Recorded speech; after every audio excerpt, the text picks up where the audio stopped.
Hello everyone, आपका edu सर्वज्ञ में स्वागत है। कॉन्सेप्ट्स थ्रू प्रॉब्लम्स में आईई यूरोप की प्रॉब्लम नंबर 3.22 आपसे डिस्कस करेंगे।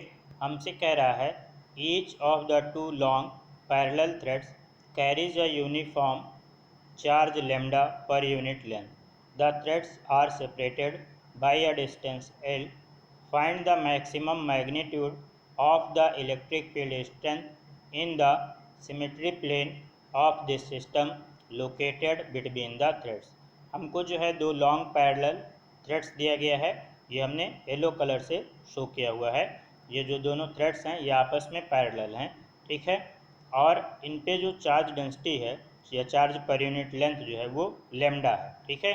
इस थ्रेड का भी जो है चार्ज डेंसिटी लेमडा है, लीनियर चार्ज डेंसिटी, और इस थ्रेड पे भी जो लीनियर चार्ज डेंसिटी है वो लेमडा है। क्लियर। अच्छा, ये जो थ्रेड है, ठीक है, ये हमने जो है इस प्लेन के परपेंडिकुलर लिया हुआ है, ठीक है। ये जो दोनों थ्रेड हैं ये इस प्लेन के परपेंडिकुलर है। तो जब हम इस प्लेन के अप साइड से देखेंगे तो हमको क्या दिखेगा, एक पॉइंट दिखेगा। तो ये जो वाइट डॉट्स है, ठीक है, इस वाई डॉट से हमने इसको शो कर रखा है, ठीक है। साथ में ये हमने एक थ्रेड आपको शो किया है ताकि आपको फील हो, ठीक। अब हमसे कह रहा है कि इन दोनों थ्रेड्स के बीच में जो डिस्टेंस है वो एल है। फिर कह रहा है कि इन दोनों थ्रेड के बीच में एक सिमेट्री प्लेन है, ठीक है। उस सिमेट्री प्लेन पर आप इलेक्ट्रिक फील्ड स्ट्रेंथ का जो मैक्सिमम मैग्नीट्यूड है वो कैलकुलेट कीजिए। क्लियर। तो देखिए, इन दोनों थ्रेड्स को मिलाने वाली, ठीक है, लाइन के मिड पॉइंट से हम ये मानते हैं कि वाई डिस्टेंस से, इस मिड पॉइंट से ऊपर वाई डिस्टेंस पर हमारी फील्ड मैक्सिमम होगी। क्लियर। तो यहाँ पर जो फील्ड मैक्सिमम हमने एज्यूम किया है कि वो फील्ड मैक्सिमम होगी, उसी को हमको कैलकुलेट करना पड़ेगा। अब देखिए, ये हमारी जो है थ्रेड से इस मिड पॉइंट की डिस्टेंस कितनी हो जाएगी, L/2, क्योंकि दोनों थ्रेड के बीच का डिस्टेंस कितना है, L है। तो यहाँ से और इस पॉइंट तक की डिस्टेंस L/2। अब इस थ्रेड से, ठीक है, ये जो पॉइंट हमने एज्यूम किया कि जो इस मिड पॉइंट से y डिस्टेंस पर है ऊपर, इस थ्रेड से ये परपेंडिकुलर r डिस्टेंस पर होगा। r हमने अपनी तरफ से एज्यूम किया। तो इस थ्रेड से परपेंडिकुलर r डिस्टेंस पर अगर जो है इलेक्ट्रिक फील्ड है, ठीक है, तो फील्ड कितनी होती है, देखो हमको ये दिया गया है कि लॉन्ग जो है थ्रेड है, तो इसका मतलब ये हम एज्यूम कर सकते हैं कि ये इनफाइनाइट लेंथ का थ्रेड है। तो किसी भी इनफाइनाइट लेंथ के थ्रेड से उससे परपेंडिकुलर आर डिस्टेंस पर जो फील्ड होता है वो कैसे दिया जाता है, अगर चार्ज डेंसिटी लेमडा है तो E इक्वल्स टू होता है lambda upon 2 pi epsilon naught R. Clear. तो इस थ्रेड से परपेंडिकुलर आर डिस्टेंस पर, मतलब इस पॉइंट पर जो फील्ड होगी वो इस डायरेक्शन में होगी और उसका मैग्नीट्यूड होगा lambda upon 2 pi epsilon naught R. Clear. अब देखिए, अगर हम ये एज्यूम करें कि ये जो फील्ड की डायरेक्शन है, ठीक है, ई, और ये जो हमने सिमेट्री प्लेन ले रखा है जो ग्रीन कलर से हमने शो किया हुआ है, उसके बीच में एंगल थीटा बन रहा है। ये एंगल कितना है, थीटा है। क्लियर। तो ये एंगल अगर हमारा थीटा है तो ये एंगल भी हमारा थीटा होगा, अपोजिट एंगल है। क्लियर। अब देखिए, इस ई के, ठीक है, ये ई जो है इस प्लेन से थीटा एंगल पर है। इसका मतलब इसके दो कंपोनेंट, एक तो इस डायरेक्शन में वर्टिकल, ठीक है, ये कितना हो जाएगा ई कॉस थीटा, और एक हो जाएगा हॉरिजॉन्टल डायरेक्शन में राइट वर्ड, ठीक है, तो ये इस डायरेक्शन में आ जाएगा और ये कितना होगा ई साइन थीटा, ठीक है। सेम वे में इस थ्रेड के कारण, ठीक है, जो राइट वर्ड हमारा थ्रेड है, इस थ्रेड के कारण इससे परपेंडिकुलर आर डिस्टेंस पर जो फील्ड होगी वो इस डायरेक्शन में होगी, ठीक है, और इस फील्ड का भी मैग्नीट्यूड कितना होगा, lambda upon 2 pi epsilon naught R. Clear. अब ये फील्ड देखिए, ये एंगल अगर थीटा है, ठीक है, ये भी आर है, ये भी आर है, ये वाई है, ये L/2, L/2, तो ये एंगल भी हमारा क्या होगा, थीटा होगा। अब ये एंगल अगर थीटा है तो ये एंगल भी हमारा थीटा होगा। इसका मतलब है इस थ्रेड के कारण परपेंडिकुलर आर डिस्टेंस पर जो फील्ड है, ठीक है, उसके दो कंपोनेंट होंगे, एक तो वर्टिकल, और वर्टिकल क्या, ई कॉस थीटा हो जाएगा, ई कॉस थीटा। क्लियर। और एक जो है हॉरिजेंटल होगा, तो हॉरिजेंटल किधर आएगा, ये हॉरिजेंटल लेफ्टवर्ड होगा, ठीक है, इस डायरेक्शन में, और मैग्नीट्यूड कितना हो जाएगा ई साइन थीटा। क्लियर। तो अब देखिए इन दोनों थ्रेड्स के कारण, ठीक है, ये थ्रेड्स और ये थ्रेड्स, इन दोनों थ्रेड्स के कारण जो हॉरिजॉन्टल डायरेक्शन में फील्ड आ रही है वो आपस में एक दूसरे के इक्वल और अपोजिट हैं। तो इसका मतलब हॉरिजॉन्टल डायरेक्शन की फील्ड, ठीक है, वो क्या हो जाएगी, कैंसिल आउट हो जाएगी।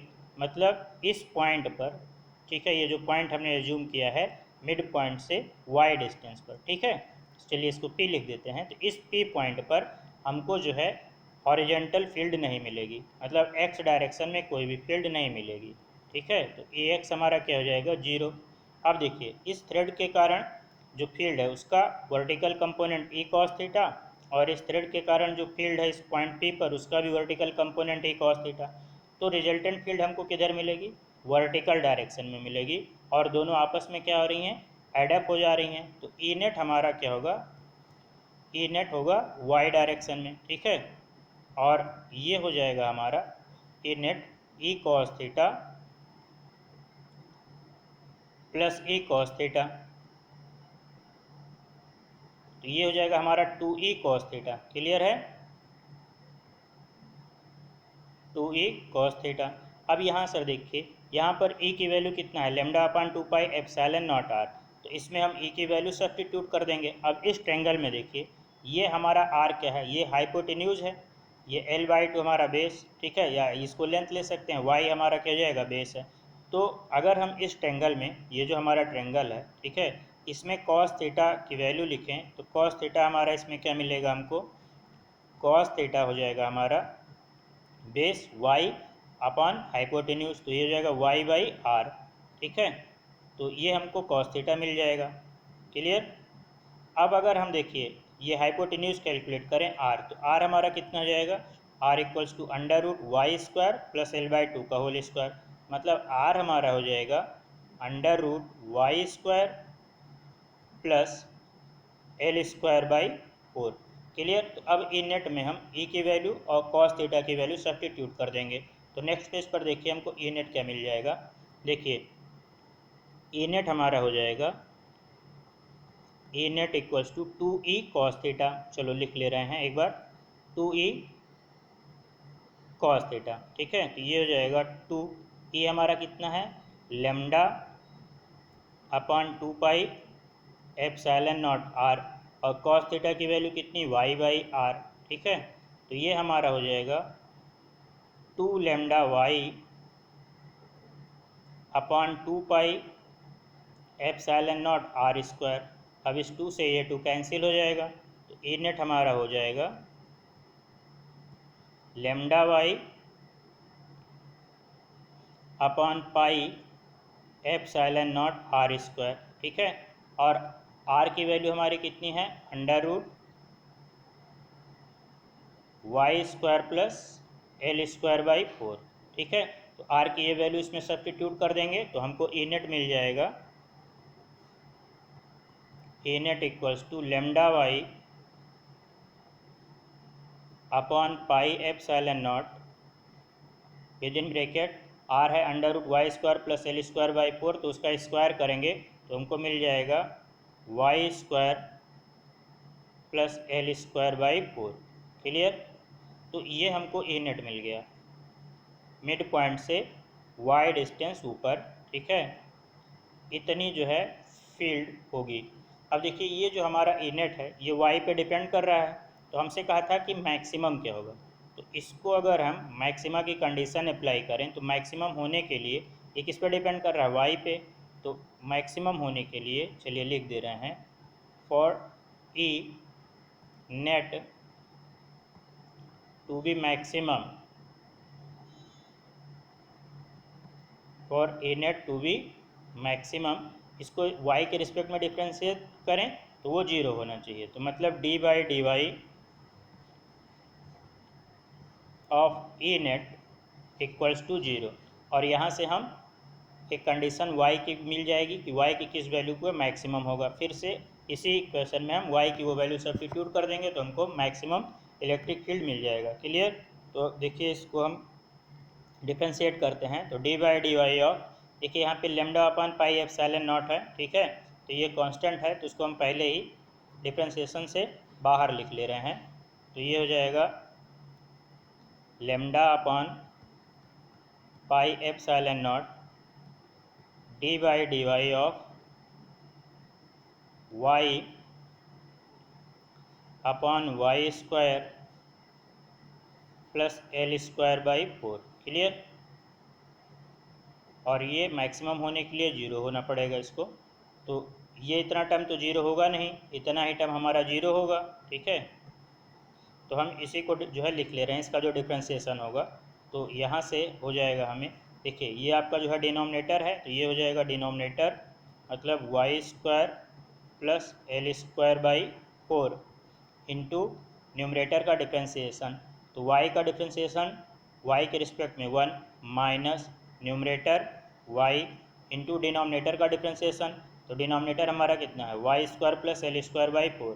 वाई स्क्वायर का y के रिस्पेक्ट में डिफ्रेंसिएशन कितना हो जाएगा 2i, तो ये हो जाएगा 2i plus L square by 4, ये कांस्टेंट है तो इसका डिफ्रेंसिएशन जीरो, तो ये इतना ही रहेगा अपॉन डिनोमिनेटर का होल स्क्वायर मतलब Y square plus L square by 4 का whole square. Clear.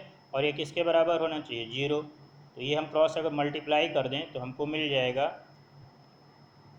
Y square plus L square by 4 minus 2i square equals to zero, या फिर यहाँ से हमको मिल जाएगा Y square equals to L square by 4, या फिर नेक्स्ट पेज पर अच्छा यहीं लिख दे रहे हैं, हमको मिल जाएगा y equals two plus minus L by 2, मतलब y की दो वैल्यूज़ के लिए, एक प्लस एल बाई 2 और एक माइनस एल बाई 2 के लिए, ठीक है, उस सिमेट्री प्लेन पर हमारी जो फील्ड है, ठीक है, उसका मैग्नीट्यूड मैक्सिमम होगा। देखिए कैसे, यहाँ से इस मिड पॉइंट से प्लस एल बाई 2 मतलब इस मिड पॉइंट से अपवर्ड, ठीक है, एल बाई 2 डिस्टेंस पर यहाँ पर फील्ड मैक्सिमम होगी, और दूसरा केस क्या हो सकता है, इस मिड पॉइंट से डाउनवर्ड एल बाई 2 डिस्टेंस पर यहाँ कहीं हमारी फील्ड सिमेट्री प्लेन पे मैक्सिमम हो सकती है। क्लियर है। तो हमको केवल मैग्नीट्यूड पूछा था, तो हम y की एक वैल्यू सब्सटीट्यूट कर देंगे और मैग्नीट्यूड कैलकुलेट कर लेंगे इसमें, ठीक है, y equals to L by 2 substitute कर रहे हैं और ई नेट जो है उसका मैग्नीट्यूड कैलकुलेट कर लेंगे। क्लियर। तो नेक्स्ट पेज पर हम अब ई नेट लिख ले रहे हैं एक बार और फिर y की वैल्यू सब्सटीट्यूट कर देंगे। तो देखिए ई नेट है हमारा, E net equals to lambda Y upon pi epsilon not with in bracket Y square plus L square by 4। Clear. अब ये किस पे मैक्सिमम होगा, ये हमें मैक्सिमम बताना है, ठीक है, मैक्सिमम ये है मैक्सिमम हमारा y equals to L by 2 पर।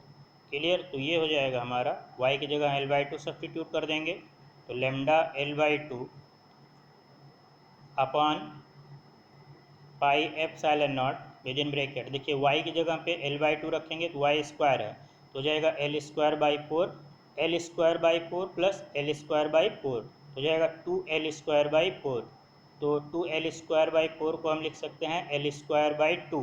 क्लियर। तो ये हुआ एल स्क्वायर बाई 2, ठीक है। यहाँ से देखिए 1/2 से 1/2 कैंसिल हो जाएगा और इस एल स्क्वायर से न्यूमरेटर का एक एल कैंसिल हो जाएगा, तो हमें क्या मिलेगा, ए नेट मैक्स मिल जाएगा, E net maximum lambda upon pi epsilon not L. Clear. तो जो हमारे दोनों पैरेलल इनफाइनाइट लेंथ के थ्रेड्स थे जिनकी चार्ज डेंसिटी लेमडा थी, उनके बीच में जो एक सिमेट्री प्लेन लाई कर रहा था, ठीक है, उस सिमेट्री प्लेन पे जो मिड पॉइंट है, उन दोनों थ्रेड को ज्वाइन करने वाली लाइन के मिड पॉइंट से एल बाई 2 डिस्टेंस पर अपवर्ड, ठीक है, हमारी जो मैक्सिमम फील्ड होगी उसका मैग्नीट्यूड होगा lambda upon pi epsilon not L. Clear. तो होपफुली ये प्रॉब्लम आपको समझ में आई होगी और फिर जल्दी ही किसी दूसरी प्रॉब्लम में आपसे मिलेंगे। Thank you.